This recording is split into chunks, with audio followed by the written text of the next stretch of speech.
ஸ்ரீ சாயிநாத ஸ்தவனமஞ்சரி. சுக்லாம் பரதரம் விஷ்ணும் சசிவன்னம் சதுர்புஜம் பிரசன்னவதனம் தியாதேத் சர்வ விக்னோபசாந்தயே. ஸ்ரீ கணேசாய நமக.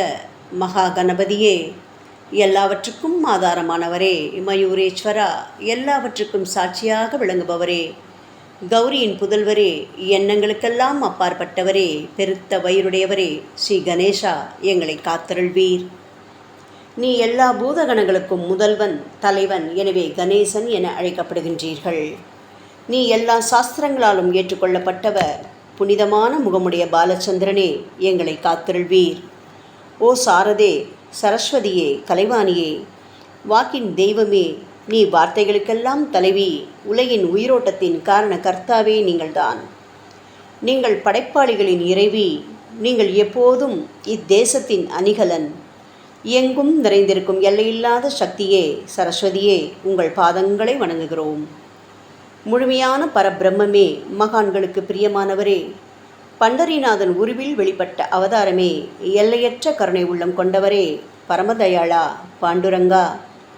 பொம்மலாட்டக்காரன் தன் கையில் உள்ள கயிற்றால் பொம்மைகளை ஆட்டுவிப்பது போல் பிரபஞ்சம் எங்கும் நிறைந்து நின்று உலகை ஆட்டுவிக்கும் ஒரு பொம்மலாட்டக்காரர் நீங்கள். உங்கள் மெய்ப்பொருளை உய்த்துணர அறிவியல் ஏடுகளும் புனித நூல்களும் இன்னமும் முயன்று கொண்டுதான் இருக்கின்றன. மெத்த படித்தவர்களுக்கோ நீங்கள் வெளிப்பட்டதே இல்லை. ஓ சக்கரபாணியே, பாண்டுரங்கா, அத்தகைய அறிவற்றவர்கள் வெறும் வார்த்தை ஜாலங்களிலேதான் சிக்கொண்டவர்கள். மகான்கள் மட்டுமே உங்களை உணர்வார்கள். மற்றவர்கள் குழப்பமடைந்துள்ளார்கள். உங்களுக்கு பக்தியோடு கூடிய சாஷ்டாங்க நமஸ்காரத்தை செய்கிறோம். ஓ 5 முகங்கள் கொண்ட சங்கரனே, மனித மண்டை ஓடுகளான மாலை அணிந்தவரே, நீலகண்டரே, திகம்பரா, ஓம்கார வடிவானவரே, பசுபதியே, எங்களை காத்தருள்வீர். எல்லா நேரங்களிலும் எவருடைய உதடுகள் உங்களுடைய நமச்சிவாய நாமத்தை உச்சரிக்கின்றதோ அவர்களது உலகியல் துன்பங்கள் முழுமையாக நீங்கிவிடும். ஓ ஜடாமுடியை தரித்த சிவனே, உங்கள் நாமத்தின் சக்தி அத்தகையது. உங்களது பாதங்களை வணங்கி நாங்கள் ஸ்ரீ சாயிநாதரின் புகழை கூறும் இந்த துதியை எழுதுகிறோம். இந்த அருட்பணி முழுமையடைய எங்களுக்கு அருள்வாயாக. நீலகண்டா, அலகால விஷமுண்ட சிவனே. இப்போது அத்ரி மகரிஷியின் புதல்வரான தத்தாத்ரேயர், அவரவர் குலதெய்வங்கள், இந்திரன், துகாராம், ஞானிகள் மற்றும் எல்லா சாய் பக்தர்களையும் பணிகிறோம். ஷீரடி சாய்நாதா, உமக்கு வெற்றி கிட்டட்டும். பாவிகளை கடைத்தேற்றும் கருணையுள்ளவரே, உங்கள் பாதங்களில் எங்களது தலையை வைத்து வேண்டுகிறோம். உமது பாதுகாப்பை எங்களுக்கு அருள்வாய். நீங்கள் முழுமையான பரபிரம்மம், ஆனந்தத்தின் இருப்பிடம். நீங்களே விஷ்ணு, மன்மதனை எரித்த உமையொரு பாகனும் நீங்களே. சாயி, நீங்கள் மனித வடிவில் தோன்றிய இறைவன், அறிவு என்னும் ஆகாயத்து சூரியன். நீங்கள் கருணைக்கடல். நீங்கள் பிறவி பிணிக்கு ஓர் அருமருந்து. நீங்கள் ஏழைகளுக்கும் கீழ்த்தட்டு மக்களுக்கும் விரும்பியதை கொடுக்கும் சிந்தாமணிக்கல். நீங்கள் உங்கள் பக்தர்களை பரிசுத்தப்படுத்தும் தெய்வம். உலக வாழ்க்கை என்னும் சம்சார கடலில் மூழ்குபவர்களை காப்பாற்றும் ஓடம். நீங்கள் அஞ்சுபவர்களின் புகழிடம். சாயி, நீங்கள் இந்த பிரபஞ்சம் தோன்ற முதற் காரணமான பரிசுத்த பேரின்ப பேருணர்வு, அதாவது சைத்தன்யம். நீங்கள் கருணையே உருவானவர். உங்களது பலவிதமான வெளிப்பாடுகளில் இந்த உலகமும் ஒன்று. நீங்கள் பிறப்பற்றவர். சாவும் உங்களை தொட முடியவில்லை. எங்களது நீண்ட ஆழமான சிந்தனைக்கு பின் வெளிப்பட்ட கருத்தே இது என் குருநாதா. பாபா, பிறப்பு இறப்பு என்பவை அஞ்ஞானத்தால் தோன்றும் வெளிப்பாடே. ஓ மகாராஜ், நீங்களோ இறப்பும் பிறப்புமற்ற சுதந்திர பறவை அல்லவா? தண்ணீர் நீரூற்றுக்காக தோன்றினால் அதன் ஆதாரம் அங்கு இருப்பதாக அர்த்தமா? ஏற்கனவே நீர் பூமிக்குள் நிரம்பி இருந்தது. பூமியின் உள்ளே இருந்து ஊற்றாக வெளியே வந்தது, அவ்வளவுதான். மணற்படுகையில் நீர் ஊற்றாக வெளிப்பட்டதும் அது நீரோடை என்று பெயர் பெற்றது. தண்ணீர் இல்லாவிட்டால் அது வெறும் மணற்படுகையே. இந்த மணற்படுகையில் தண்ணீர் ஊற்றாக வந்தாலும் அல்லது வற்றி போனாலும் தண்ணீருக்கு அதனால் ஒன்றும் ஆவதில்லை. ஏனென்றால் தண்ணீர் அந்த மணற்படுகைக்கு எந்தவிதமான முக்கியத்துவமும் கொடுப்பதில்லை. ஆனால் அறியாமையால் மணற்படுகையோ நீர் நிரம்பியிருந்தால் அது பெருமைப்பட்டு கொள்கிறது. ஆகையால் நீர் வற்றிய உடனே அது மிகவும் மனவருத்தம் அடைகிறது. இந்த மனித உடலும் ஒரு விதத்தில் அந்த மணற்படுகை போன்றதே. புனித பேரின்ப நிலையை அந்த நீரூற்றின் தூய தண்ணீருக்கு ஒப்பிடலாம். இம்மாதிரி எண்ணற்ற மணற்படுகைகள், அதாவது மனித உடல்கள் இருந்தபோதிலும் அவற்றில் உள்ள நீர், அதாவது பேருணர்வு எனப்படும் சைதன்யம் மட்டும் மாறுபடுவதே இல்லை. கருணையுள்ளம் கொண்டவரே சாய்நாதா, நாங்கள் உங்களை ஆதியும் அந்தமும் இல்லாதவர், பிறப்பற்றவர் என்று கூறுவோம். இந்திரனின் கையில் இருக்கும் வஜ்ராயுதம் நீங்கள். இந்த வஜ்ராயுதம் ததீசி என்ற முனிவரின் முதுகெலும்பை கொண்டு தயாரிக்கப்பட்டது. இதுவரை இந்த பூமியில் எத்தனையோ எண்ணற்ற உயிரினங்கள் தோன்றியுள்ளன, இப்போதும் தோன்றிக் கொண்டுதான் இருக்கின்றன. வருங்காலத்தில் மேலும் எண்ணற்ற உருவங்கள் தோன்றத்தான் போகின்றன. அந்த ஒவ்வொரு தோற்றத்திற்கும் ஒரு தனி உருவமும் பெயரும் கிடைக்கும். இந்த உயிர்கள் ஒவ்வொன்றும் பெயராலும் தோற்றத்தாலும் மட்டுமே இவ்வுலகில் அடையாளம் காட்டப்படுகிறது. ஆகையால் இந்த சுத்த பேருணர்வு நிலையை நீ நான் என்று பிரித்து காட்டுவது சரியல்ல. ஏனென்றால் எது இரண்டாக தோன்ற முடியாதோ அதுவே உண்மையில் பரிசுத்த பேரின்ப பேருணர்வு எனப்படும். அது ஒன்றே அனைவரின் உள்ளும் ஆத்மா என்ற பெயரில் உள்ளது. மேலும் உண்மையை சொல்வதானால் அந்த ஒரே ஒரு சுத்த பேரின்ப பேருணர்வு நிலைதான் உலகம் முழுவதும் வியாபித்திருக்கிறது. அப்படி இருக்கையில் நீ நான் என்ற வேற்றுமைகள் எவ்வாறு இருக்க முடியும்? நீருண்ட மேகத்தில் உள்ள நீரின் தன்மை உலகெங்கிலும் ஒன்றே. ஆனால் அது பூமியை அடைந்ததும் வெவ்வேறு தோற்றங்களை நதி, ஏரி, ஊற்று என ஏற்கின்றன. கோதாவரி மணற்படுகையில் விழும் நீர் கோதாவரி நதி என்று அழைக்கப்படும். அதே சமயம் கிணறு ஒன்றில் விழும் நீருக்கு அந்த சிறப்பு தகுதி கிடைப்பதில்லை. கோதாவரி நதி மிகவும் புனிதமானது. சாயி, நீங்கள் அதில் உள்ள தூய நீரை போன்றவர், நாங்களோ குளம், குட்டை, சகதியில் உள்ள நீர் போன்றவர்கள். நம் இருவருக்கும் இடையே உள்ள வித்தியாசம் இதுதான். பாபா, எங்கள் வாழ்வின் குறிக்கோளை அடைவதற்கு நாங்கள் உங்களிடம் வர வேண்டும். கூப்பிய கரங்களுடன் உங்கள் பாதங்களை சரணடைய வேண்டும். ஏனென்றால் நீங்கள் ஒருவரே புனிதத்தின் உறைவிடம் என் குருநாதா. புனிதமடைந்த கோதாவரி நதி மணற்பரப்பில் மழை நீர் பாயத் தொடங்கும் போது அந்த நீர் புனிதத்தன்மையை அடையும். அதை வெறும் தண்ணீராக மட்டும் கருதினால் அந்த தண்ணீர் தான் எல்லா இடங்களிலும் இருக்கிறதே. கோதாவரி நதி தீரம் முழுவதும் புனிதமாக கருதப்பட்டது. பூமியின் அந்த மணற்பகுதி அதன் புனிதத்தன்மையை நிர்ணயம் செய்கிறது. நீருண்ட மேகத்தில் நின்று கீழே விழுந்த நீரின் புனிதத்தன்மையை எந்த பூமியின் பகுதி மாற்றவில்லையோ அந்த பகுதியை கோதாவரி என்று கூறுவார்கள்.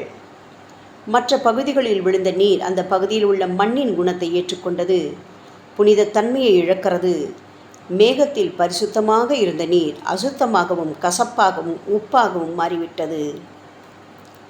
6 வித உட்பகைகளான காமம், கோபம், பேராசை, வெறுப்பு, அகங்காரம், பொறாமை இவற்றை அகற்றி புனித உடலெடுத்து வந்த குருதேவா, தங்களை புனித மகான் என்று அழைப்பதே சால பொருந்தும். ஆகவே நீங்களே புனித கோதாவரி. நாங்கள் உங்களை புனித கோதாவரியாக உருவம் செய்கிறோம். இயங்கும் அத்தனை படைப்புகளிலும் நீங்கள் சிறப்புற முதன்மை பெறுகின்றீர்கள். உலகம் தோன்றியது முதலே பிரம்மா உயிர்களை படைக்க ஆரம்பத்திலிருந்தே கோதாவரி நதி இருக்கிறது. நீர் நிறைந்து பாயும் அந்த நதியில் இன்று வரை தண்ணீர் வற்றியதே இல்லை. ராமர் கோதாவரி நதியின் கரைக்கு வந்தபோது ஓடிக்கொண்டிருந்த தண்ணீர் இன்று வரை அதே இடத்தில் எப்படி இருக்க முடியும்? கோதாவரி நதியின் மணற்படுகை மட்டும் அதேதான். தண்ணீர் கடலை சென்றடைந்து விட்டது. ஆனால் அந்த கோதாவரி நீர் படுகையுடன் புனிதத்தன்மை மட்டும் என்றுமே மாறாமல் இன்று வரை அப்படியே உள்ளது. ஒவ்வொரு வருடமும் பழைய நீர் வெளியேறி புதிய நீர் அதற்குள் பாய்கிறது. உங்களுக்கு தெரிந்த வாழ்க்கை நியதிதானே இது. ஒரு நூற்றாண்டை ஒரு ஆண்டாக கணக்கிட்டால் அந்த நூற்றாண்டில் தோன்றிய முனிவர்கள் பாயும் நீரை போன்றவர்கள். அவர்களில் மிகப்பெரிய மகான்கள் அந்த நீரில் தோன்றும் அலைகள் போன்றவர்கள். இந்த புனித கோதாவரி நதியில் முந்தைய நூற்றாண்டுகளில் சனாதர், சனதர், சனந்தனர் போன்ற மகான்கள் வெள்ளமாக தோன்றினார்கள். பிறகு நாரதர், தும்புரு, துருவன், பிரகலாதன், மகாபலி சக்கரவர்த்தி, சபரி, அங்கதன், வாயுகுமாரரான அனுமான், விதுரர், கோபர்களும் கோபியர்களும் வெள்ளமாக தோன்றினார்கள். இவ்வாறு இன்று வரை கடந்த நூற்றாண்டுகள் ஒவ்வொன்றிலும் ஒன்றன் பின் ஒன்றாக மகான்களாகிய வெள்ளம் தோன்றியது. அவற்றையெல்லாம் எங்களால் ஞாபகப்படுத்தி கூற முடியவில்லை. ஓ சாயிநாதா, இந்த 19ஆம் நூற்றாண்டில் புனித கோதாவரி நதியில் சந்தேகத்திற்கு இடமில்லாமல் நீங்கள் வெள்ளமாக பாய்ந்தீர்கள். எனவே உமது தெய்வீகமான பாதங்களை தொட்டு வணங்குகிறோம். சாய் மகாராஜா, நாங்கள் செய்யும் தவறுகளை தயவு செய்து உங்கள் கவனத்தில் வைத்துக் கொள்ள வேண்டாம் என மன்றாடி கேட்டுக்கொள்கிறோம். சாயி, நாங்கள் எளியவர்கள், ஏதும் அறியாதவர்கள், தீய குணங்கள் கொண்ட மிகப்பெரிய பாவிகள். எங்களை புறந்தள்ளி விடாதீர்கள், கைவிட்டு விடாதீர்கள். மட்டமான உலோகத்தையும் தங்கமாக மாற்றும் சக்தி கொண்ட ரசவாத கல் இரும்பினுடைய இயற்கையான தன்மைகளை பொருட்படுத்துவதில்லை. அதேபோல் கோதாவரி நதியும் தன்னுள் கலக்கும் சிறு சிறு ஓடைகளை திருப்பி அனுப்புவதில்லை. பாபா, அநேக தீய குணங்களை எங்களுக்குள் கொண்டவர்கள் நாங்கள். உங்களது கருணை மிகுந்த பார்வையால் தயவு செய்து அவற்றை சடுதியில் அழித்து விடுங்கள். இது மட்டும்தான் உங்கள் அடிமைகளான எங்களது வேண்டுகோள். ரசவாத கல்லின் தொடர்பு ஏற்பட்டும் இரும்பின் இயற்கை தன்மைகள் அழிக்கப்படாவிட்டால் சாயிநாதா, அது ரசவாத கல்லின் பெருமைக்கு இழுக்கல்லவா? பாபா, எங்களை பாவியாகவே இருக்கும்படி விட்டுவிடாதீர்கள். தங்களை குறைவாக மதிப்பிட்டு கொள்ளாதீர்கள். நீங்கள் ரசவாத கல், நாங்கள் இரும்பு. எங்களுக்கு ஏற்படும் இழிவுகள் தங்களுக்கு ஏற்படும் இழிவுகள் அல்லவா? சாய்நாதா, குழந்தைகள் தவறு செய்து கொண்டேதான் இருக்கிறது. ஆனால் அதற்காக தாயார் என்றுமே கோபமடைவதில்லை. இதை தயவு செய்து தாங்கள் நினைவில் வைத்துக்கொண்டு எங்களுக்கு உங்கள் அருளாசிகளை தாருங்கள். ஓ சத்குரு சாய்நாதா, நீங்கள் எனது கற்பக விருட்சம், சம்சார கடலை கடக்க உதவும் கப்பல். சந்தேகத்திற்கு இடமின்றி நீங்கள் ஒருவர் மட்டுமே எங்களை கடை தேற்ற முடியும். சாயி, நீங்களே எங்களுக்கு காமதேனுவாகிய பசு. நீங்கள் சிந்தாமணிக்கல், ஞான வானில் சூரியனும் நீங்களே. நீங்கள் நற்பண்புகளின் சுரங்கம், ஸ்வர்க்கத்திற்கு ஏறிச் செல்ல உதவும் ஏனியும் நீங்களே அல்லவா எங்களது குருநாதா? புனித செயல்களின் நிறைகள் நிறைய கொண்டவரே, பரிசுத்தமானவரே, சாந்தி மற்றும் பேரின்பத்தின் மொத்த உருவமே தீனதயாளா, குறைகளற்ற முழுமையான அறிவாக உருவெடுத்தவரே, மனிதர்களில் உன்னதமானவரே, சாந்தி மற்றும் மன்னிப்பதின் உறைவிடமே, எங்களின் அடைக்கலமே, எங்களை ஆசீர்வதியுங்கள், எங்களை ஆசீர்வதியுங்கள். கலியுகம் ஆரம்பித்தவுடன் மகாவிஷ்ணுவால் உலகம் உய்ய அனுப்பப்பட்ட 9 நாதர்களில் ஒருவரான சத்குரு மச்சீந்திரநாதரும் நீங்களே. பரமேஸ்வரன் நெற்றிக்கண்ணை திறந்தவுடன் அந்த அக்னியில் தோன்றிய மகாத்மா ஜாலந்தரும் நீங்களே.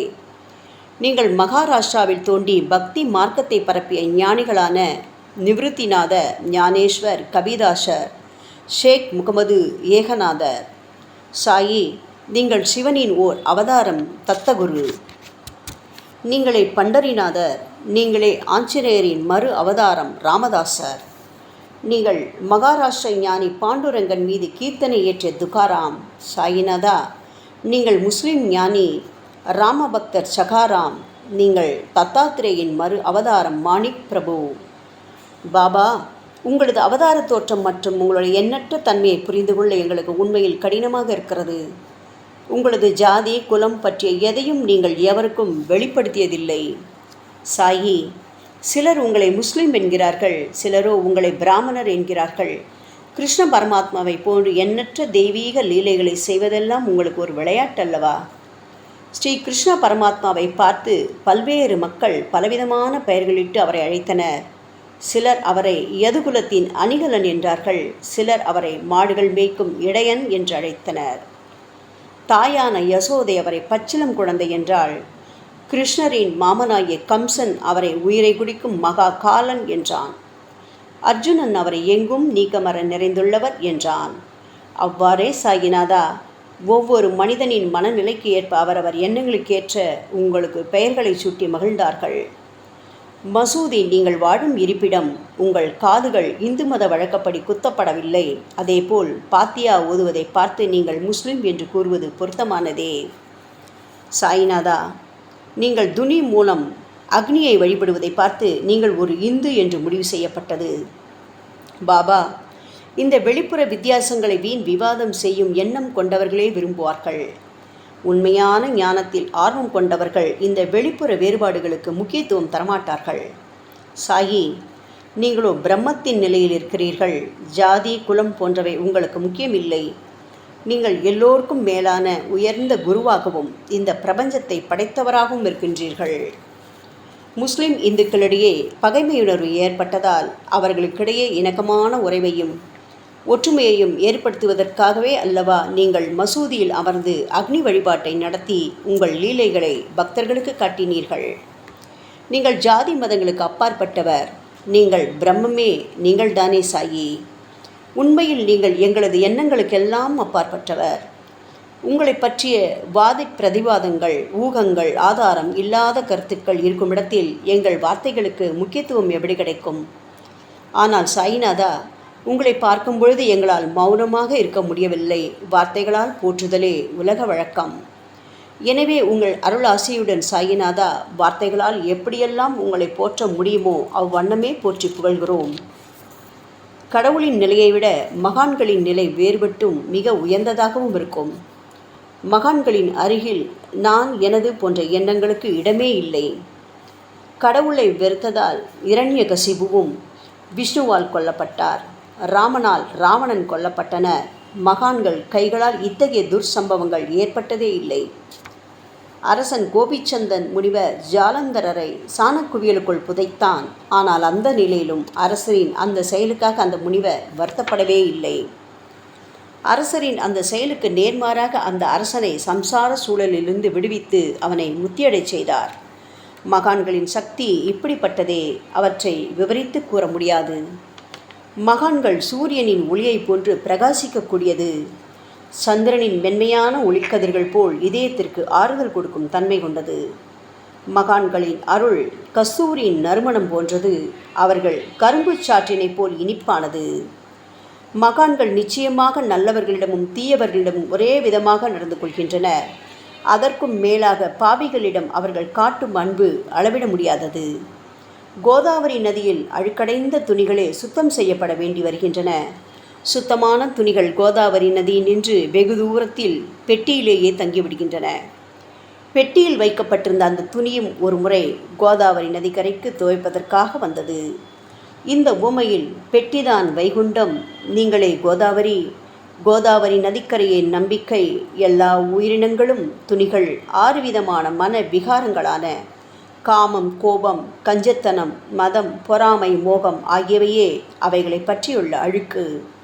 சாய்நாதா, தங்கள் பாதார விந்தங்களை வணங்குவதே கோதாவரியில் செய்யப்படும் புனித குளியல். ஓ சமர்த்தரே, எங்களது எல்லா பாவங்களையும் மன அழுக்கங்களையும் போக்கி எங்களை சுத்தப்படுத்துங்கள் குருநாதா. பாபா, எங்கள் சம்சார வாழ்க்கையில் உழலும் மக்களாகிய நாங்கள் மேலும் மேலும் பாவம் செய்கின்றவர்களாக இருக்கிறோம். எனவேதான் உங்களை போன்ற மகான்களின் தரிசனம் பெறுவதற்கு நாங்கள் தகுதியுடையவர்களாகிறோம். கோதாவரி நதியில் தண்ணீர் நிரம்பியுள்ளது. படித்துறையில் துவைப்பதற்காக துணிகள் வருகின்றன. அவை துவைக்கப்பட்டு சுத்தப்படுத்தப்படாவிட்டால் அது கோதாவரி நதிக்கல்லவா இழுக்கை தேடித்தரும்? என் குருநாதா, நீங்கள் அடர்ந்த இலைகளுடன் கூடிய நிழலையும் குளிர்ச்சியையும் தரும் மரம். உண்மையில் நாங்கள் எல்லாம் வழிப்போக்கர்கள்.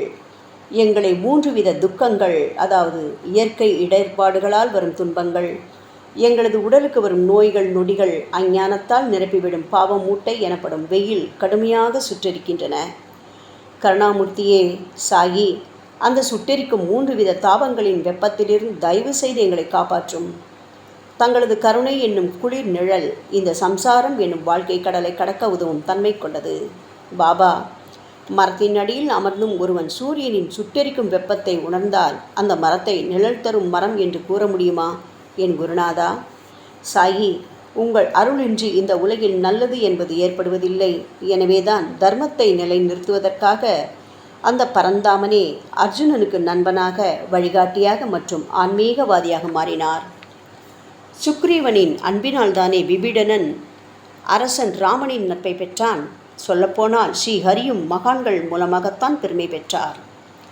பிரம்மம் என்பது உருவமற்றது. எனவேதான் வேதங்களால் அதை வர்ணித்து கூற முடியவில்லை. ஆனால் பூமியில் அதை மனித உருவில் தோன்ற வைத்து மகான்கள் அதன் உருவமற்ற தன்மையை மாற்றினர். தாமாஜி என்ற பக்தனுக்காக பகவான் பாண்டுரங்கனை ஒரு தாழ்த்தப்பட்ட குலத்தில் பிறந்தார். சோகமேளா என்ற தாழ்த்தப்பட்ட குலத்தில் பிறந்த பக்தருக்காக உலகை காக்கும் தெய்வமே இறந்த எருமைகளின் உயிரற்ற உடல்களை எடுத்தார். மகாராஷ்டிர ஞானி மகான் ஏக்நாத் என்ற பக்தனின் பெருமையை உணர்ந்த பரம்பொருள் பாண்டுரங்கனின் மாறுவேடத்தில் வந்து தண்ணீர் சுமந்து உழைத்தார். உண்மையில் மகான்கள் எல்லாவற்றையும் தாங்கும் சக்தியும் சச்சிதானந்த பிரபுவாகிய இறைவனின் எஜமானர்களே. இறைவனை விட மகான்கள் பெருமை பெரியதல்லவா? பாபா, இதற்கு மேல் நாங்கள் சொல்வதற்கு எதுவுமில்லை. நீங்களே எங்களின் தாயும் தந்தையும். ஷீரடி கிராமத்தில் வசிக்கும் என் சத்குரு சாய்நாதா. சாயி, உங்கள் லீலைகளை எவர் ஒருவராலும் உண்மையிலேயே முழுமையாக புரிந்து கொள்ள முடியாது என்கின்ற போது சாதாரண மனிதனாகிய நான் எவ்வாறு அவற்றை விளக்க முடியும் கூறுங்கள்? எல்லா உயிரினங்களையும் காப்பாற்ற நீங்கள் ஷீரடிக்கு வந்திருக்கின்றீர்கள். மண் அகல் விளக்குகளில் வெறும் தண்ணீரை ஊற்றி அவற்றை எரிய வைத்தீர்கள். மிக குறுகிய மரப்பலகையை தொங்கும் ஊஞ்சல் படுக்கையாக்கி உங்கள் யோக சக்தியை உங்கள் பக்தர்களான எங்களுக்கு காட்டினீர்கள். அநேக பெண்களின் மலட்டுத்தன்மையை முழுவதுமாக நீக்கி குழந்தை பாக்கியத்தை பெறச் செய்தீர்கள். உதியின் மூலம் தீர்க்க முடியாத வியாதிகளையும் குணப்படுத்தி பரிபூர்ண சுகம் கொடுத்தீர்கள். என் சாயியே, இவ்வுலக சம்பந்தமான துன்பங்களை நீக்குவது உங்களுக்கு ஒரு பொருட்டே அல்ல. யானை ஒன்று எறும்பை சுமையாக கருதுமா? குருராயா, இப்பொழுது உங்களது பாதங்களை சரணடைந்து விட்டோம். எங்களை திருப்பி அனுப்பி புறந்தள்ளி விடாதீர்கள். எங்களின் மகாராஜ், நீங்கள் அரசர்களுக்கெல்லாம் அரசன். நீங்கள் குபேரனை விட செல்வமடைந்தவர். நிச்சயமாக தன்னிகரற்ற வைத்தியர். உங்களை விட மேலானவர் இந்த உலகில் நிச்சயமாக எவருமே இல்லை சாயி. மற்ற கடவுள்களை வணங்குவதற்கு தனித்தனியாக பூஜை பொருட்களும் வழிபாட்டு முறைகளும் உள்ளன. ஆனால் உங்களை வணங்குவதற்கு தகுதியான பொருட்களே இந்த உலகில் இல்லை என் குருநாதா. சூரியனின் ராஜ்யத்தில் தீபாவளி பண்டிகையை கொண்டாடுவதென்றால் எவ்விதமான பொருட்கள் கொண்டு அதை கொண்டாடுவோம்? சமுத்திரத்தின் தாகத்தை தணிப்பதற்கு பூமியில் போதுமான தண்ணீர் கிடைக்காது. நெருப்பை சூடாக்குவதற்கு எங்கிருந்து அக்னியை கொண்டு வருவது? ஓ ஸ்ரீ சமர்த்த குருராயா, பூஜை செய்ய உதவும் பொருட்கள் யாவற்றிலும் இருப்பது உன் ஆத்மாவே. ஆரம்பம் முதலே அவை உன் ஒரு பகுதியே அல்லவா? மேலே கூறப்பட்டவையெல்லாம் தத்வார்த்த ரீதியில் கூறப்பட்டவையே. அனுபவங்கள் இன்றி கூறப்படும் வார்த்தை ஜாலங்கள் வீணே. சம்பிரதாய சடங்குகளின்படி உங்களுக்கு பூஜை செய்ய வேண்டுமென்றால் அதனை செய்வதற்கு தேவையான பூஜை சாமான்கள் எங்களிடத்தில் இல்லையே குருநாதா. கருணாமூர்த்தியே, எங்களின் கற்பனை திறனின் அடிப்படையில் உங்களுக்கு வழிபாடு செய்கின்றோம். தயவு செய்து அந்த வழிபாட்டை இந்த அடிமைகளிடமிருந்து ஏற்றுக்கொள்ளுங்கள். சாயி, இப்பொழுது எங்களது அன்பு மிகுந்த கண்ணீரால் உங்கள் பாதங்களை கழுவுகிறோம். உண்மையான பக்தி என்னும் சந்தனத்தை அரைத்து சாந்தாக்கி உமக்கு இடுகிறோம். அழகிய வார்த்தைகளால் எழுதப்பட்ட இந்த துதியையே உமக்கு மாலையாக அணிவிக்கின்றோம். எங்களது கெட்ட குணங்களை தூபமாக்கி உமக்கு முன் எரிய விடுகிறோம். உமக்கு முன் எரியும் போது எந்தவிதமான தீய வாசனையும் எழுவதில்லை. சாயி, உமக்கு முன்பு இல்லாமல் வேறு எங்காவது இந்த தூபம் எரிய விடப்பட்டால் அது கீழே உள்ளது மாதிரி ஆகும். அதாவது சாம்பிராணியை நெருப்பில் போட்டவுடன் அது பொசுங்கி அதில் உள்ள நல்ல மனம் என்ற நற்குணம் அதை விட்டு மறைந்து போகிறது. பாபா, உமக்கு முன் அது எரியும் போது எங்களது கெட்ட குணம் என்கின்ற அழுக்குகள் எரிந்து நல்ல குணம் மட்டுமே மிஞ்சியிருக்கிறது. மனதில் உள்ள தீய குணங்கள் யாவும் எரிந்த பிறகு மனம் வாசற்ற தூய கங்கை தீர்த்தம் போல் ஆகின்றது.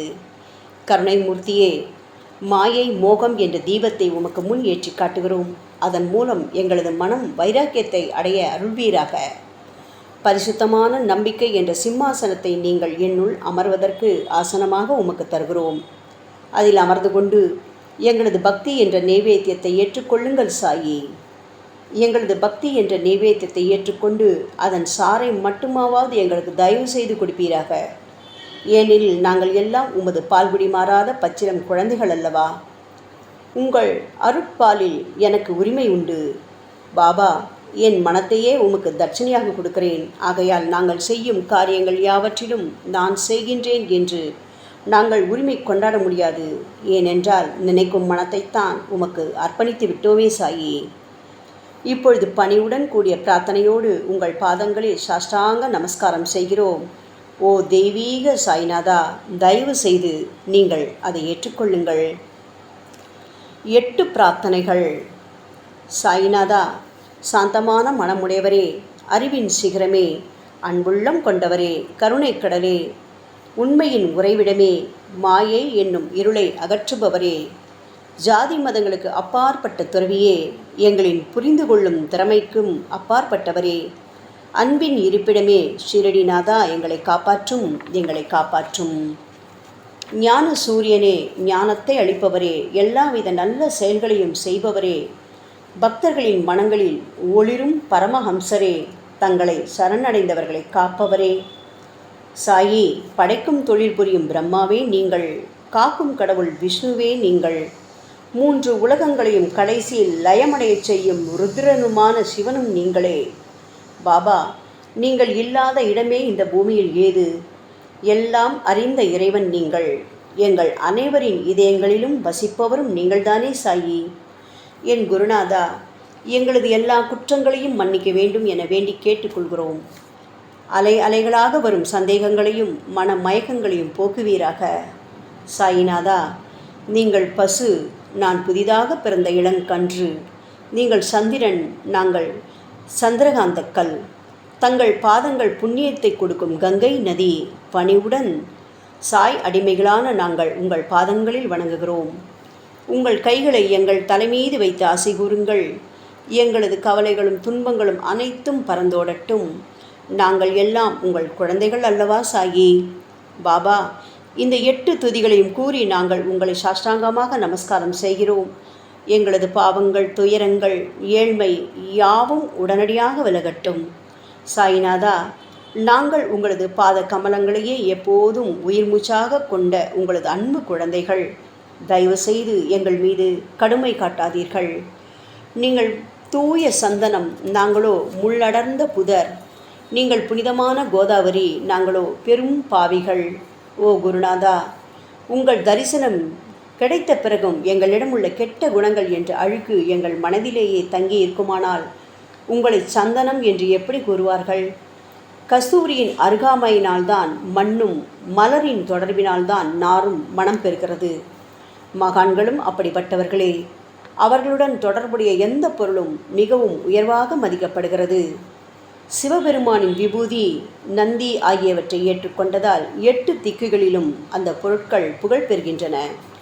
இடையர்களை மகிழ்விப்பதற்காக யமுனை நதிக்கரையில் உள்ள பிருந்தாவனத்தில் உலகிற்கெல்லாம் இறைவனான கிருஷ்ண பரமாத்மா உரியடி என்ற விளையாட்டை விளையாடினான். அனைவராலும் அது ஏற்றுக்கொள்ளப்பட்டது. ஆகவே நாங்கள் பாவிகளான போதிலும் உங்கள் சேவையில் ஈடுபட்டுள்ளோம்.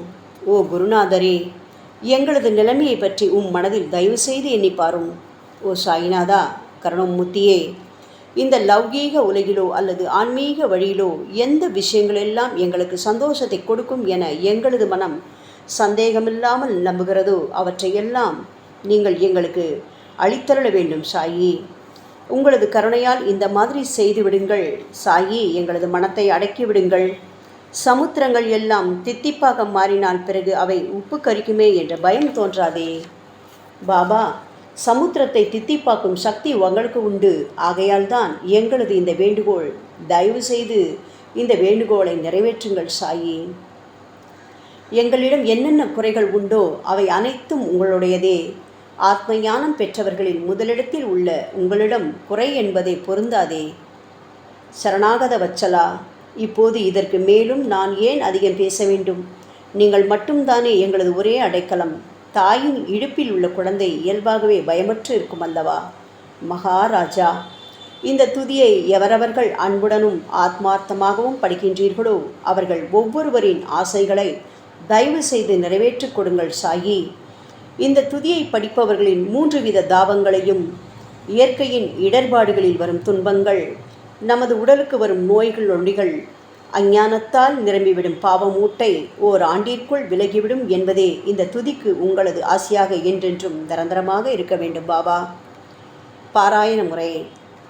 குளித்து முடித்துவிட்டு மனதில் முழுமையான நம்பிக்கையுடன் தொடர்ந்து இந்த துதியை பாராயணம் செய்ய வேண்டும். அப்படி முடியாவிட்டால் வாராவாரம் வியாழந்தோறும் சத்குருவை வணங்கி அவர் உருவை தியானம் செய்து கொண்டு இந்த துதியை பாராயணம் செய்யுங்கள். இதுவும் கூட முடியாவிட்டால் மாதம் வரும் 2 ஏகாதசி தினங்களில் இந்த துதியை பாராயணம் செய்யுங்கள்.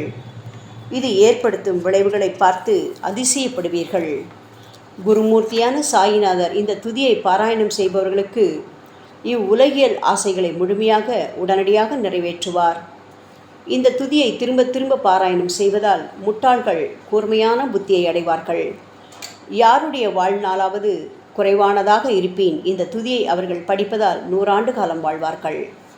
இந்த துதியை தொடர்ந்து பாராயணம் செய்து வந்தால், செல்வம் குறைவாக ஏழையாக இருந்தால் செல்வத்தின் அதிபதி குபேரன் அவர்கள் வீட்டிற்கு வந்து தங்கி அவர்களுக்கு ஏவல் புரிவான். இது சத்தியம், இது சத்தியம், இது சத்தியம் என 3 முறை கூறுகிறார். குழந்தை செல்வம் இல்லாதவர்கள் இந்த துதியை தொடர்ந்து படித்து வந்தால் குழந்தை செல்வம் பெறுவர். இந்த துதியை படிப்பவர்களின் வியாதிகள் எல்லா பக்கங்களிலும் பறந்தோடிவிடும். வியாதியினின்று குணம் கிடைக்கும். இந்த துதியை திரும்ப படித்தால் பயம் மற்றும் கவலை மறைந்து போகும். மதிப்பும் மரியாதையும் கிடைக்கும். அழிவற்ற பிரம்மத்தை உணர்வார்கள். பிரம்ம ஞானம் கிட்டும். அறிவுடையோரே, இந்த துதியின் மீது உங்கள் இதயங்களில் முழுமையான நம்பிக்கை வையுங்கள். சந்தேகங்கள், நம்பிக்கையின்மை, தவறான எண்ணங்கள் ஆகியவற்றுக்கு கொஞ்சம் கூட மனதில் இடம் கொடுக்காதீர்கள். ஷீரடிக்கு புனித பயணம் மேற்கொள்ளுங்கள். பாபாவின் தாமரை பாதங்களை மனதில் இருத்துங்கள். அவர் அநாதைகளின் உறவினர், பக்தர்களின் விருப்பங்களை நிறைவேற்றும் கற்பகத்தரு, கேட்டதை கொடுக்கும் கலியுக தெய்வம். பாபாவால் உணர்வூட்டப்பட்டு இந்த துதியை நான் இயற்றினேன். இல்லாவிட்டால் எந்த விதமான முக்கியத்துவமும் இல்லாத என்னால் இந்த துதியை எவ்வாறு எழுத முடியும்? ஆங்கில ஆண்டு 1918 புரட்டாசி மாதம் வளர்பிறையில் விநாயக சதுர்த்தியன்று சூரிய உதயத்திற்கு முன் இந்த பாமாலை நிறைவு செய்யப்பட்டது. புனிதம் வாய்ந்த நர்மதா நதிக்கரையில் இந்தூருக்கு அருகிலுள்ள ஊரான மகேஸ்வரர் கஷேத்திரத்தில் ஸ்ரீ அகல்யா தேவியின் சன்னதியில் சாயிநாதரை போற்றி பாடும் இந்த சவன மஞ்சரி நிறைவடைந்துள்ளது. மகேஸ்வரம் என்ற புனித தலத்தில் இந்த துதி நிறைவடைந்தது. ஸ்ரீ சாயிநாதர் என என் மனதிற்குள் புகுந்து இந்த துதியின் ஒவ்வொரு வார்த்தையையும் கூற வைத்தார். தாஸ்கனு மகராஜ் எல்லா ஞானிகள் மற்றும் துறவிகளின் வேலையாள். எங்கும் மங்களம் பொங்கட்டும். ஸ்ரீ சாயிநாதரை போற்றி பணிவுடன் எழுதப்பட்ட இந்த ஸ்ரீ சாயிநாத ஸ்தவன மஞ்சரி என்ற துதி பாராயணம் செய்பவர்கள் சம்சார கடலை கடக்க உதவட்டும். இது ஸ்ரீ பாண்டுரங்கனுக்கு தாஸ்கனு மற்றும் சாய் பக்தர்களின் நம்பிக்கை மற்றும் பணிவோடும் கூடிய பிரார்த்தனை. மங்களம், சுபமங்களம். ஸ்ரீ சச்சிதானந்த சமத்த சத்குரு ஸ்ரீ சாய்நாத் மகராஜ் கி ஜெய்.